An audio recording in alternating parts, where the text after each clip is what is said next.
Hello and welcome to Views on News. I am Jawad Tehami. Let's talk about the Iran nuclear deal. When during the President Barack Obama's administration, the administration reached a historic deal that was dubbed as such, being historic because the adversary or the other side the US was making deal with was Iran. And it was struck between Iran and the United States on certain conditions with the backing of the world's powers, including Germany, France, China, and Russia as well. That was known as the Joint Comprehensive Plan of Action, JCPOA. So later on, we saw after President Donald Trump took over the administration, he reversed that deal. And in retaliation to that, Iran started enriching uranium much beyond the limits of those limits which were actually mentioned in that particular deal. Later on, we saw another change in the administration. President Joe Biden came into power, and there was a little hope that the Iran nuclear deal could be revived. Back-to-back talks happened between the two sides with the backing of the similar world powers, including Germany, France, Russia, and China. And a number of sessions on those talks happened in Vienna, which resulted in nothing but to the dismay of both the parties. But at the same time, both the parties had been accusing each other of backing away from the promises that they made in that particular deal. And now we saw another fresh round of talks between Iran and the US, and the talks were held in Doha, but those talks also didn't come to any sort of fruition. Rather than that there could be a revival of that deal through those talks, US has imposed new sanctions on certain entities and individuals which are related to the petroleum and the petrochemical industry of Iran, which has been, of course, condemned by the Iranian officials. Let's talk about this particular burning issue in detail. And for that, I am joined in the studio by Dr. Tughral Yamin, who is a senior analyst.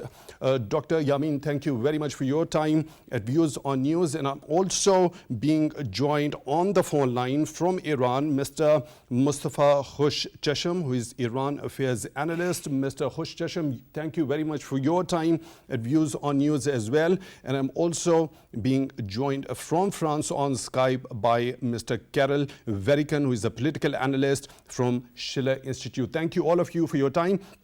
I'll begin the discussion with you, Mr. Khoshcheshm. How do you think, has there been any shift of policy with the change of administration? Because we saw the policy of maximum pressure during the Donald Trump administration. There were hopes that once there is a regime change in the US and President Joe Biden takes over the reign, there could be a little bit of shift in the policy. What do you think? Okay, well, we are trying to connect to Mr. Mostafa Khoshcheshm. As soon as he joins, we'll go to him. Dr. Yamin, what do you think? There was a huge expectation of the shift in the foreign policy towards Iran when it came to the revival of the Iran nuclear deal, in particular on the part of the US administration. Do you think there was any shift or a sincere effort by the US administration in order to revive that deal? I think the first sincere effort that was made was by Barack Obama. Obama had made it his foreign policy principle to actually go for nuclear zero. And he made a very famous speech in Prague in 2009 in which he said he is for the elimination of nuclear weapons. But as we know that after he completed his 2 terms, 8 years, he was replaced by Donald Trump. And Donald Trump, all of us know, was a very populist person, and sometimes his behavior in the realm of foreign policy appeared to be irrational, because he would pass judgments or statements on Twitter without even consulting with his State Department. So he backed out of the deal in 2018. What one was expecting was that this deal that is known as JCPOA, Joint Comprehensive Plan of Action, would retard or delay the Iranian pursuit of a nuclear weapon for perhaps a dozen years or so. And there were a lot of technical things that were put in. For example, the fissile material that they had already with them was to be diverted for the production of electricity elsewhere. In any case, Iranians were happy because some of their assets were being unfrozen, and they could buy technology, their commercial. So what do you think? What led Donald Trump to reverse that deal? If it was sort of a win-win situation for both the parties, so what were those basic irritants that actually made him reverse the deal? Basically, Israeli pressure. Israelis never wanted this deal to take place.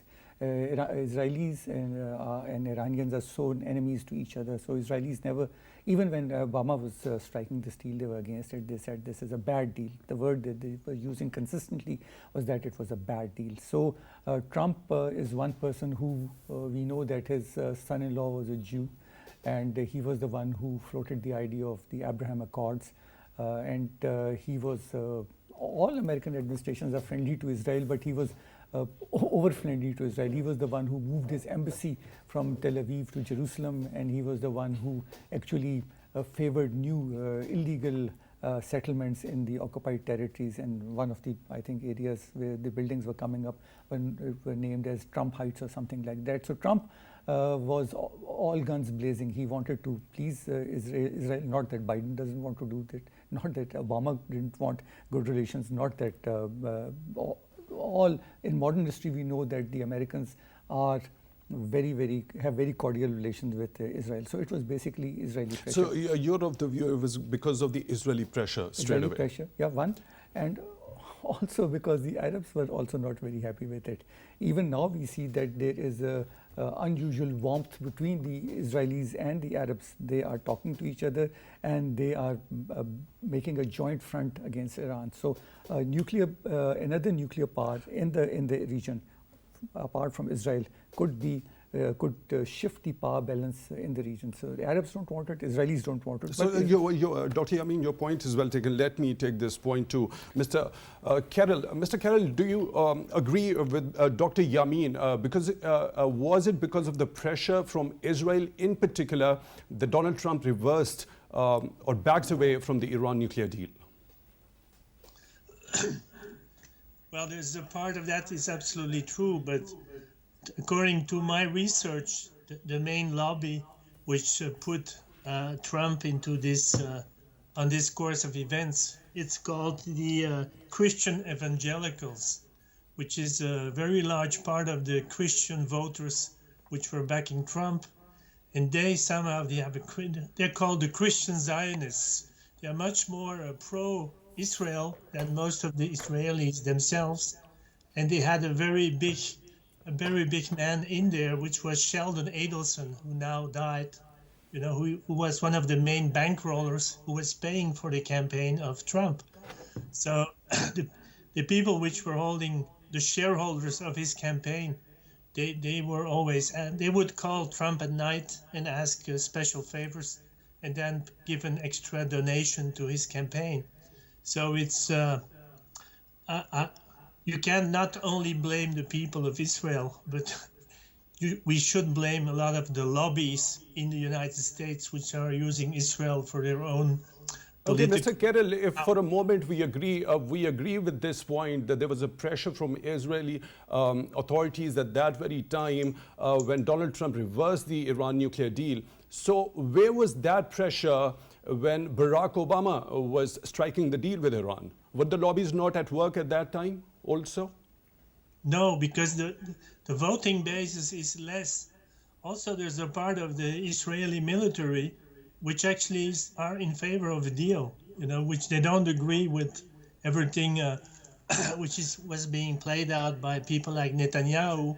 And some of the Israeli military are pretty much in favor of working out a good deal and to solve this issue once and for all. They may be hardliners, they maybe don't like Iran, but they think this issue should be settled in another way.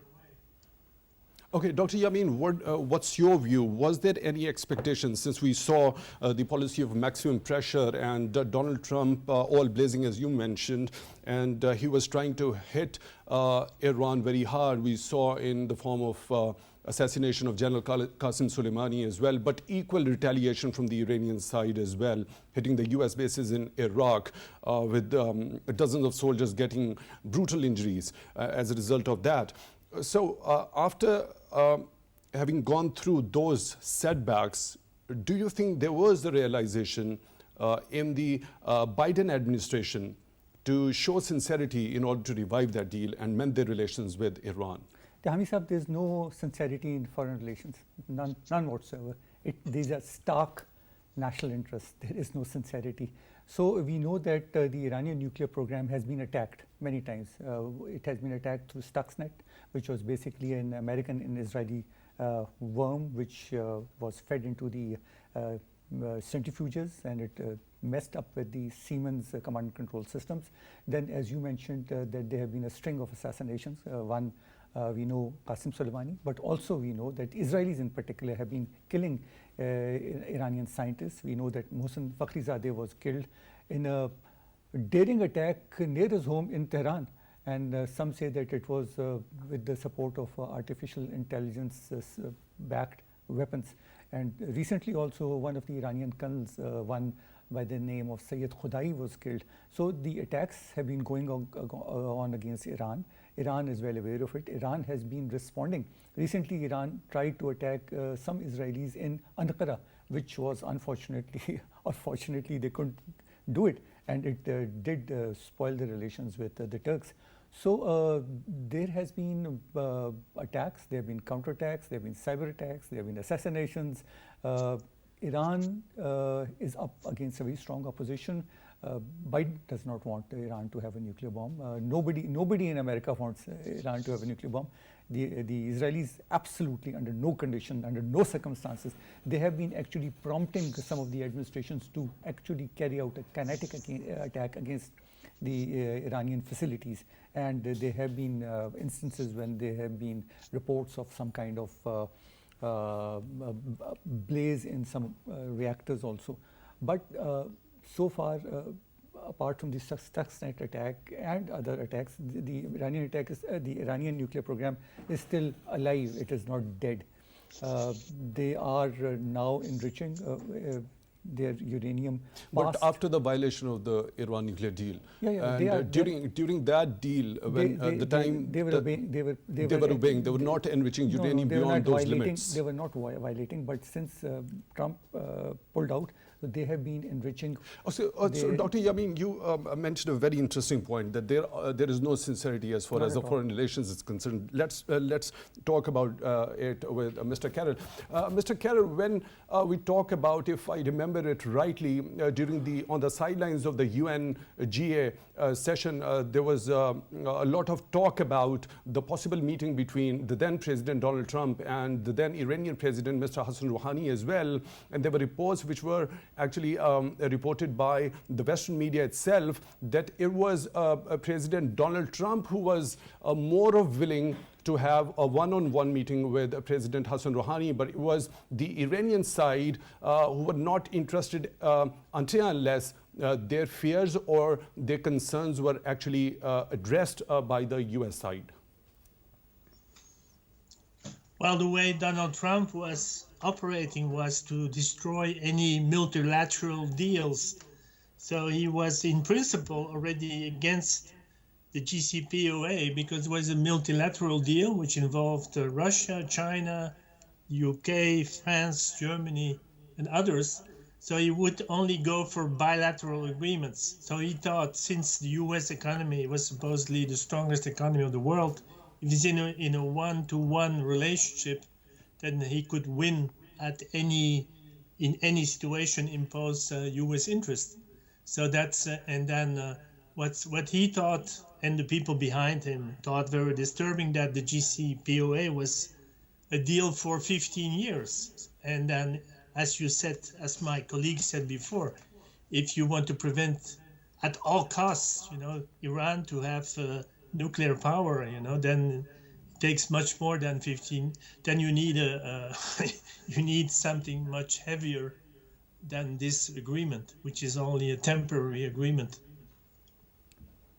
So when it comes to the role of the European countries in particular, we saw there were certain agreements between the European countries during the COVID-19 pandemic when the US hitting Iran with severe sanctions. We saw there were certain supplies and the supplies of the masks as well as certain other COVID-19 related equipment and other sort of things. So in the form of Instex, if I am right, that agreement was between Iran and the European countries. So what role they had been backing this particular deal? They wanted this deal to be revived at any cost. Of course, there would be some interest of the European countries. They wanted this deal to be revived. Why they couldn't push the US on the negotiating table at that particular point in time when Iran was willing, and on the face of it, the US was also willing, as I just mentioned earlier, that US President Donald Trump was willing to have one-on-one meeting with President Hassan Rouhani. So why couldn't the Europeans pull it off at that time? Well, these things become, including between the US and Europe, there's a certain rivalry.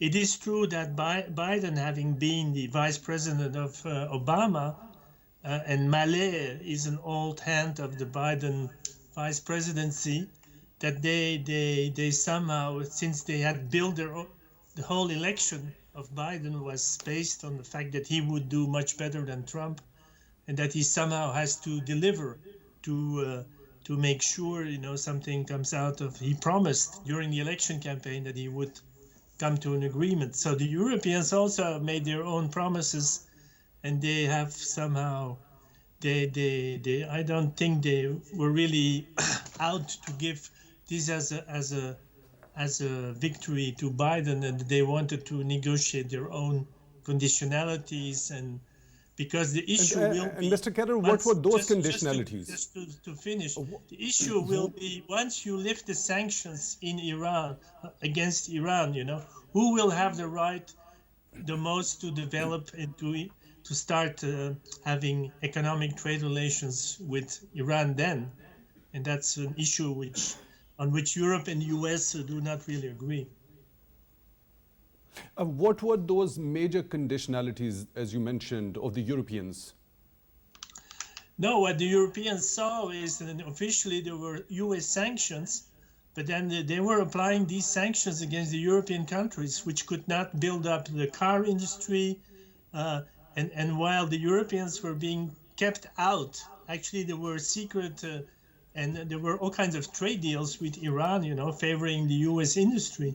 So the Europeans were not very happy about the sincerity of this whole debate.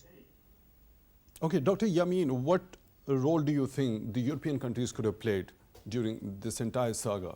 The European countries were positively inclined toward Iran. There were countries like France who were looking forward to selling their aircraft to the Iranians, Boeings, etc. But we must be aware of the ground realities. United States of America is the most powerful country in the world. They have deployed nuclear weapons in Europe, and they provided extended deterrence to their European allies. So they cannot go against the wishes of the United States of America. And we have seen now in the conflict, Ukraine conflict, that the Americans have become stronger. They have, the NATO has been strengthened, and they have deployed forces in Romania. They have told the Europeans not to buy fuel from or gas from the Russians. So they've been able to prevail upon them. And we know that the Israeli Prime Minister, the new Prime Minister. So you mean to say the equation is not that? There's a huge dependency from the Europeans on the US, primarily for the security concerns. Absolutely, they are dependent on security on the US, and they were dependent on energy on the Russians. On the Russians, Dr. Yamin, it's a very important point. We'll discuss that one in detail later on in the show. I am now joined by Mr. Mostafa Khoshcheshm from Iran on the phone line, who is Iran Affairs Analyst. Mr. Khoshcheshm, thank you very much for your time at Views on News. So we have seen a new set of sanctions by the US on Iranian petrochemical and petroleum sector. The talks between the two sides have not come to any sort of fruition. Do you see any sort of shift during the Biden administration from that of the Donald Trump administrations towards Iran nuclear deal and its revival in particular? Hello, and thanks for having me. As a matter of fact, they're pursuing the same kind of maximum pressure policy. The United States is still adamant to compromise and to a deal. They have been in talks with Iran for quite a long time, and for the past 3 months, there's been some kind of war of willpower between the two sides, as the two sides are in quarrel over a number of issues, removal of sanctions over hundreds of Iranian companies, firms, and entities, as well as providing Iran with guarantees to ensure that if Iran comes into a deal and enjoys some kind of economic profits, these economic profits would continue in future to have a stable deal. These two have remained the bones of contention, and all throughout the past 3 months, there has been some kind of, war of willpower. Since last month, or maybe 6 weeks ago, the United States has started a kind of hybrid warfare against Iran, starting with war of cognition, psychological warfare, cyber attacks, seizing Iranian crude cargo, as well as doing sabotage and assassination and terror attacks by Israelis, and some other moves like issuing a resolution at the IAEA's Board of Governors as a political and diplomatic leverage against Iran, all to push back Iran in the Vienna talks. But they have failed, and they have received Iran's reciprocal response to show them and to prove to them and to send them this message that the Rouhani era appeasement is done and is gone. And now, since President Raisi and his revolutionary cabinet took power, Iran has started into a new era of its diplomacy to say enough is enough, and it goes for active resistance diplomacy and show of willpower and show of power to the other side and reciprocal moves in order to tell them that they cannot push Iran back. So Iran has reciprocated their hostile moves. So as you see, there's been some kind of war of willpower between the two sides. And these petrochemical sector sanctions that have been imposed last night, they're nothing compared to what Donald Trump imposed on Iran a couple of years ago. He imposed sanctions on the entire Iranian petrochemical sector, but he failed because petrochemical industries cargoes are smaller compared with the crude industry cargoes, and they include hundreds more interactions and trade and banking, deals. So it's very hard for the United States to, trace these banking interactions and deals. So they have failed to trace Iranian cargoes and Iranian deals and banking interactions, and especially considering that these petrochemical cargoes go to different regional states rather than all throughout the globe. And Mr. Khoshcheshm, beg your pardon for the interruption. Regarding these set of sanctions by the U.S. on Iran at this point in time, and regarding the revival of Iran nuclear deal, there are certain statements coming from the U.S. authorities. Let me quote a couple of them over here. The Secretary of State, Mr. Antony Blinken, says that the United States has been sincere and steadfast in pursuing a path of meaningful diplomacy to achieve a mutual return to full implementation of the Joint Comprehensive Plan of Action. Besides that, there is another statement by another official, Mr. Robert Meadows, Washington Special Envoy to Iran. He's saying that Iran had rejected the latest proposal backed by the European Union. Now, these both statements show the sincerity of the U.S. authorities in order to revive the Iran nuclear deal. What's your take on this? Well, it's pretty well clear that they still continue this kind of, reluctance towards Iran. Since the talks started since the talks have started, Iran has been the only party to help bring the talks out of the deadlock through its initiative plans and offers, frequent offers, including the one that Iran presented some 6 weeks ago. But the U.S. has been reluctant to help move the talks forward. They have been always adamant to bringing new initiatives to the talks. And as I said, 6 weeks ago when Iran offered a new initiative, in response, when Mora, the Deputy Foreign Policy Chief of the European Union, and his boss, Joseph Borrell, were happy were happy when they heard Iran's new initiative, the United States again showed reluctance and showed opposition and turned down the Iranian offer and started hybrid warfare against Iran. But this is not going to remain so. I do believe that there are multiple reasons to believe that in coming weeks, the United States would be forced to embrace realism and go for pragmatic moves. Since the crude prices would start rising as pre-cold season purchases start late in August or September, then the already rising prices would go even higher, and the markets in the Western Hemisphere would experience very more painful days, and they would have no way out. By the way, the midterm election in the U.S. is in the offing. The United States is rejecting providing Iran with the needed guarantees. They were the only ones that got out of the nuclear deal, and now no wise person or actor would go into the same deal with an irresponsible party that has already violated the deal.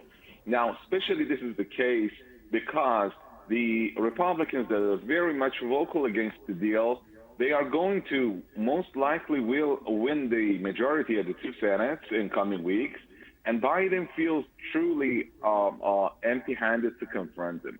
Now, first of all, if they win the majority in 3-4 months from now in both the House and the Senate, then they will torpedo the deal. That's another reason why Iran needs the guarantees.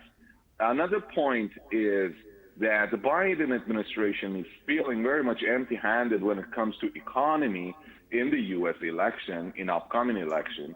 Also, with regard to the immigrant policy, he feels very much criticized by both parties. And also when it comes to foreign policy, with regard to Afghanistan, Iraq and the region, as well as China, Russia, North Korea, everywhere he has experienced failures. That's why he is experiencing the lowest rate of popularity and approval in the United States for the past 10 months.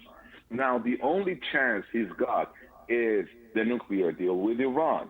Soon the Americans will, I believe, will come to realize that they are no more at the same kind of position that they used to be. There is a shift of leverage. There is a shift of situation soon to arise, maybe no more later than a few weeks, maybe mid-summer or late summer. They will be forced to embrace the realities. By the way, the U.S. priority is shifting to the South China Sea, and the U.S. is not as powerful as it used to be in the 1990s to fight triple enemies in the South China Sea, in Ukraine, so Mr. Khoshcheshm, as you mentioned so many important points, do you think the U.S. authorities under the Biden administration would succumb to the shifting leverages? It would be forced because, first of all, this maximum pressure policy campaign that they are pursuing originally started under Donald Trump, and they failed. And they have admitted their failure repeatedly. Now we are past the peak of the sanctions. The peak of the sanctions, the peak of the efficiency of the sanctions was rather 2 years ago. Ever since then, Iran has started rising in all economic indices, including crude exports. Iran is now exporting over 1 million to 1.5 million barrels of crude per day. and it has been able to, work out ways to bring the money back home. And now take a look at the despite Iranian the economy. sanctions. And that's Yes, despite that's the despite sanctions. the toughest sanctions ever imposed on the nation. And in addition, you could also see the rising cargoes of Iran's petrochemical industries. And in addition to that, since President Raisi took power, Iran has enhanced its foreign trade by 21%. That's a huge number. It shows pretty well that Iran is growingly, getting powerful in area of economy and foreign trade and foreign policy. Just take a look at Iran's, successes in the past 1 year. It has been accepted as a member of the Shanghai Cooperation Organization. It was, President Raisi was the only president invited to, speak at the BRICS nations. And it's pretty well clear that the Chinese as well as the Russians have come to realize what Iran has been saying for the past 2 decades, that the U.S. is a wild cow, but you cannot tame it. You cannot do the maneuvers in order to avoid, this hostile nation. So the only way forward is coming closer to each other. So Iranian economy is going to experience better days soon, maybe in about 6-7 months from now, especially since late summer when, crude prices start rising. And the Americans know pretty well that their leverages, these are the final days of, the condition that they had. And soon we will have a shift of situation when they will be under more pressure. Take a look at gasoline prices in the United States and in Europe, and you will come to realize what's going on now. Right. So at this point in time, very briefly, please, what role do you think the Europeans can play, especially when it comes to the revival of the Iran nuclear deal? The Europeans have come to realize a number of points. In the last few months, they've been more active in area of diplomacy since the war in Ukraine started ravaging, and they experienced very, expensive prices in the markets, and their economic indices have started showing, threatening, numbers and dangerous numbers. And then they realized the United States policy is producing the most expenses with regard to the Ukraine war against Russia. It's producing the most expenses for the Europeans. They know that if they don't do anything about the energy crisis in the green continent, then they would have to shiver in winter. So they have started showing a more dynamic and more active role in order to bring Iran and the U.S. to the negotiating table.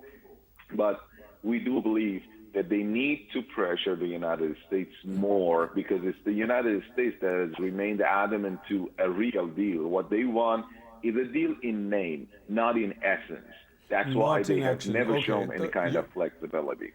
Right, Mr. Mostafa Khoshcheshm, your point is well taken. Thank you very much for being with us on Views on News. Joining us on a phone line from Iran International and Iran Affairs Analyst.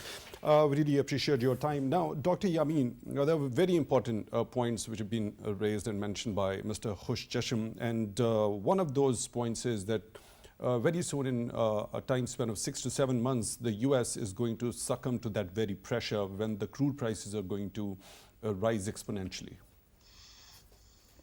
I think he's being over-optimistic. I don't think America is going to succumb to any kind of pressure. The Europeans have limited leverage. What we can do, Pakistan can do, we can connect the gas pipeline and start getting the gas from Iran, because we are in a problem. Our Prime Minister is going to go to Qatar. We have not been able to get any gas deal from LNG deal from anywhere in the world till now. And we are going to face a very difficult summer as well as a much more difficult winter. So I think we should take this as a silver lining and connect the gas pipelines. So do you think it's going to be a very easily done a task, or it's going to be an uphill task? It just needs to be connected. The only thing is that we are rightly so afraid of the United States of America, because they are going to impose sanctions on us. But we are already suffering from all kinds of preconditions which FATF has invoked on us. The IMF has yet to pay us any money. We are suffering from inflation of the highest kind. Our electricity tariffs have gone up. We are short of gas. So in my opinion, we should have a bilateral deal with Iran. We should pay them in rupees, and they should pay us, give us the gas. You see, we have just become a net importer of coal from Afghanistan. The balance of trade is in favor of Afghanistan right now, because you are importing coal from there. See, you are forced to. Afghanistan is also not recognized by any country in the world. They are still very much a pariah state. So when push comes to shove, you have to take very drastic measures. So I'm not talking about how Iran is going to deal with them. I don't think the United States of America is going to ease any sanctions. I think it's too much. Okay, Mr. Karel, what's your opinion on this? As Mr. Mostafa Khoshcheshm was of the view that the US authorities are going to succumb to the shifting leverages, and because of the continuously rising prices of the crude in the international market and the Iranian economy thriving at the same time.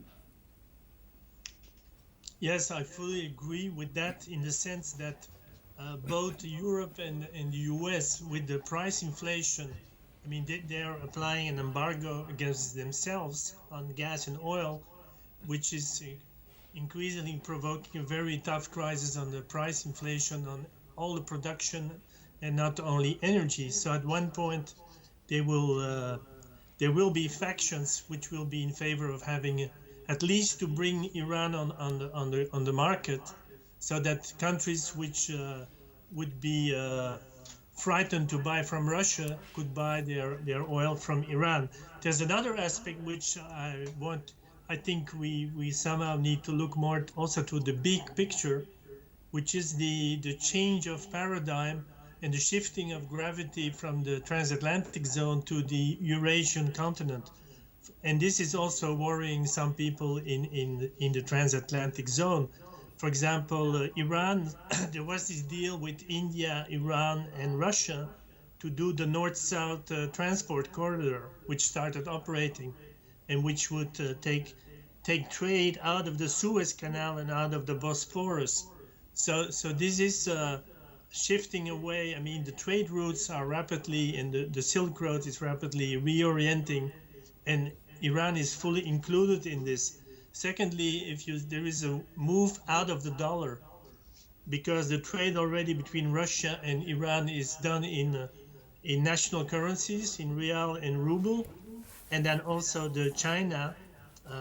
Since January, there is a huge increase in exchanges in yuan, where China is buying its oil in Iran and paying with yuan. So, and also, if you saw the sanctions yesterday, they're also aiming at Chinese operators, which were exactly shipping out the oil towards the east. So there's also a message in the sanctions that they want to, they're losing control. I mean, Iran is being integrated in the China, India, Russia combination and moving out of the dollar. So then we come in with the carrot and the stick. You know, on the one side we have the stick with the sanctions, but I think in reality there is some expectation that they want to really go, as my colleague said, especially before the midterm elections. If Biden wants to deliver, I think they somehow will have to work out the deal and make it work. Right. Your point is well taken, and we have had in-depth discussion. This is a topic on which we can talk for hours. Unfortunately, we're short of time. Right now, Mr. Karel, Vereycken, political analyst from Schiller Institute, thank you very much for joining at Views on News on Skype from France. and Dr. Tughral Yamin, Senior Analyst, joining in the studio. Thank you very much for your time as well. With this, we come to the end of today's show's discussion. Until the next show, take very good care of yourselves.